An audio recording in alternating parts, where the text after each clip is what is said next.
দেশ এবং দেশের বাইরে যে যেখান থেকে ভিডিওটি দেখছেন সবাইকে আসসালামু আলাইকুম। আজ রান্না করে দেখাবো সিক্রেট মশলা দিয়ে গরুর মাংস। এভাবে গরুর মাংস রান্না করলে বড় বড় রেস্টুরেন্টের থেকেও বেশি স্বাদ হবে, বিয়ে বাড়ির চেয়েও বেশি স্বাদ হবে। এভাবে গরুর মাংস রান্না করলে আর কোনো প্রশ্নই থাকবে না, এতটাই ভালো হবে এই রান্নাটি। আর রান্নার মশলা নিয়ম একদম সহজ, যে কেউ এভাবে রান্না করতে পারবেন। আশা করছি প্রত্যেকের ভালো লাগবে। ভালো লাগলে চ্যানেল সাবস্ক্রাইব করে সাপোর্ট করবেন। প্রথমে গরুর মাংস রান্না করার জন্য মশলা রেডি করে নিচ্ছি। এখানে নিয়ে নিচ্ছি 2টো তেজপাতা ছোট ছোট টুকরো করে ছিঁড়ে নিয়ে নিচ্ছি। 1 ইঞ্চি সাইজের 2 টুকরো দারুচিনি ছোট ছোট টুকরো করে ভেঙে নিয়ে নিচ্ছি।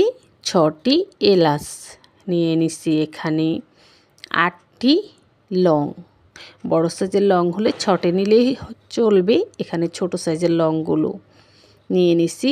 20টি কালো গোলমরিচ। তারপর চুলার আঁচ লো করে দিয়ে এগুলোকে 2-3 মিনিটের মতো ভেজে নিচ্ছি। ভেজে নেওয়া মানে এগুলো মুচমুচে করব, পোড়া যেন না লাগে এই। আর চুলার আঁচটা একদম লো রাখতে হবে। তো একদম লো রেখে অনবরত নাড়াচাড়া করে 2-3 মিনিটের মতো ভেজে নিচ্ছি। দেখুন এরই মধ্যে দারুচিনি তেজপাতাটা একেবারে মুচমুচে হয়ে গেছে।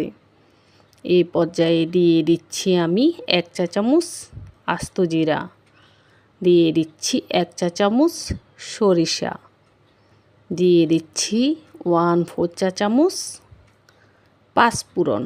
এই পাঁচফোড়নের সাথে মৌরি থাকে, কালো জিরা থাকে, মানে যা যা থাকে সব কিছু মিলেই সুন্দর একটা গ্রান হবে। আর এটা অতিরিক্ত নেবেন না। আমি হাফ কেজি মাংস রান্না করে দেখাবো, তার জন্য মশলাটা করছি। তো এখানে 1/4 চা চামচ পাঁচফোড়নই যথেষ্ট। তারপর আবারও চুলার লো আছে, একটু সময় নিয়ে সব কিছু একসাথে ভেজে নিচ্ছি। প্রায় 4-5 মিনিটের মতো ভেজে নিচ্ছি। ভাজার পরে এগুলোতে দেখবেন হালকা একটু ভাজা গ্রানও বের হবে, সেই সাথে সব কিছু মুচমুচে হবে। এবার এই মশলাগুলো প্রথমে ঠান্ডা করে নিচ্ছি এবং তারপরে পাটায় পিষে গুঁড়ো করে নিচ্ছি। আপনি চাইলে প্রথমে ঠান্ডা করে তারপর ব্লেন্ডার দিয়েও গুঁড়ো করে নিতে পারেন, ব্লেন্ডারের মশলা গুঁড়ো করে সেই জগ দিয়ে। আচ্ছা, মশলাটা গুঁড়ো করে এক সাইডে রেখেছি। দেখুন আমি নিয়ে এনেছি হাফ কেজি গরুর সিনার মাংস। এই মাংস 1 ঘন্টা নর্মাল পানিতে ভিজিয়ে রেখে তারপর কয়েকবার খুব ভালো করে পরিষ্কার করে ধুয়ে পানি ছেঁকে এক সাইডে রেখে দিলাম। এবার এই হাঁড়িতে নিয়ে নিছি হাফ কাপ সয়াবিন তেল, মেজারমেন্টের হাফ কাপ নিয়ে নিচ্ছি। এখানে 200 গ্রামের মতো, বা 200 গ্রামের চেয়ে সামান্য কমও হতে পারে, মেপে নিয়ে আন্দাজ করে নিচ্ছি পেঁয়াজ কুচি। এবার এই তেলের মধ্যে পেঁয়াজ কুচিটা একটু নাড়াচাড়া করে মিশিয়ে নিচ্ছি। আমি যেভাবে রান্না করছি ধাপে ধাপে সেভাবে দিবেন। আল্লাহর রহমতে আপনার হাতের খাবারটা যে খাবে সে যতদিন বাঁচবে প্রশংসা করতেই থাকবে। আচ্ছা দেখুন, এখানে নিয়ে নিচ্ছি 1 টেবিল চামচ আদা বাটা, 1 টেবিল চামচ রসুন বাটা, 1 চা চামচ লবণ। চায়ের চামচটা কিন্তু ছোট, আমার চামচটা খেয়াল করবেন, সেই চামচে মেপে নিচ্ছি।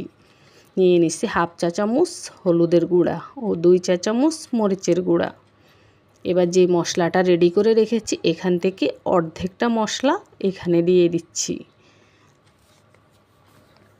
আরেকটা জিনিস স্কিপ হয়ে গেছে, সেটা হচ্ছে এই মশলাটার সাথে আমি রাঁধুনি গরম মশলার গুঁড়ো হাফ চা চামচ মিশিয়েছি। অবশ্যই সেটা মেশাবেন রাঁধুনি গরম মশলার গুঁড়োর সাথে। জয়ত্রী, জয়ফল, পোস্তদানা এরকম বিভিন্ন জিনিস থাকে, যার কারণে কিন্তু মাংস তাড়াতাড়ি সেদ্ধ হয়। তাই ওই গরম মশলাটাও এই গরম মশলার সাথে মেশাবেন। আমি হাফ চা চামচ মিশিয়েছি। আচ্ছা দেখুন, এখান থেকে অর্ধেকটা মশলা দিয়ে তারপর সব কিছু একসাথে মিশিয়ে নিয়ে সামান্য একটু পানি দিয়ে দিছি, যাতে করে মশলাটা কষাতে গিয়ে না পড়ে। তারপর সব কিছু একসাথে খুব ভালো করে কষিয়ে নিছি। নেওয়ার পরে এবার মাংসটা দিয়ে দিছি। এখানে আমি সিনার মাংসটা নিছি, তো আপনারা চাইলে রানের মাংস বা গরুর যে কোনো মাংস নিতে পারেন, একই পদ্ধতিতে রান্না করতে পারেন। আচ্ছা যাক, এবার আমি এই মশলার সাথে এই মাংসটা খুব ভালো করে কষিয়ে নিচ্ছি। একেবারে চুলার পাশে দাঁড়িয়ে থেকে অনবরত নাড়াচাড়া করে কষিয়ে নিচ্ছি। মাংস থেকে হালকা একটু পানি বের হয়েছে, সিনার মাংস থেকে বেশি একটা পানি বের হয় না কষানোর সময়। আচ্ছা যাক, সেই পানিটা যাওয়া পর্যন্ত কষিয়ে নিচ্ছি, মানে সেই পানিটা গিয়ে মশলাটা তেল মশলার উপরে মাংসটা কষা কষা হওয়া পর্যন্ত কষিয়ে নিছি। নেওয়ার পরে এবার পানি দিয়ে দিছি। এই দেখুন, পানি দিয়ে দিচ্ছি আমি গ্লাসে করে 4 গ্লাস পানি দিলাম,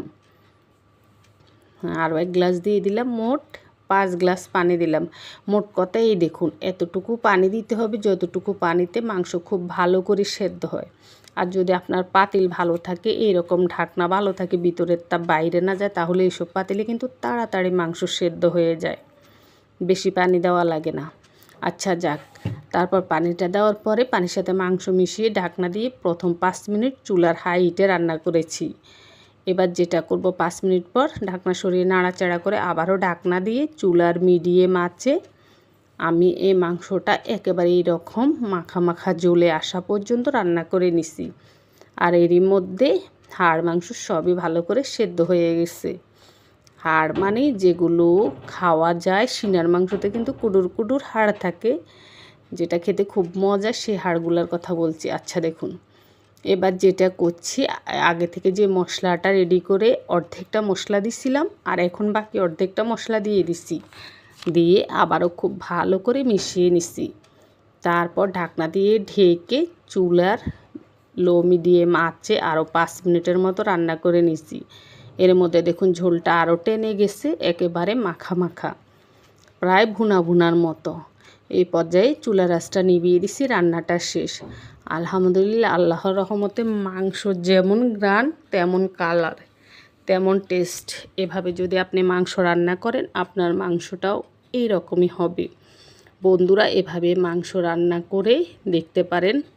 একদিন রান্না করলে তো আর কোনো অসুবিধা নেই, একদিন রান্না করে দেখলে আপনি বুঝতে পারবেন যে নামি দামি মশলা দিয়ে মাংস রান্না করার চেয়েও ঘরোয়া এই সিক্রেট মশলা দিয়ে মাংস রান্না করলে অনেক বেশি মজা হয়।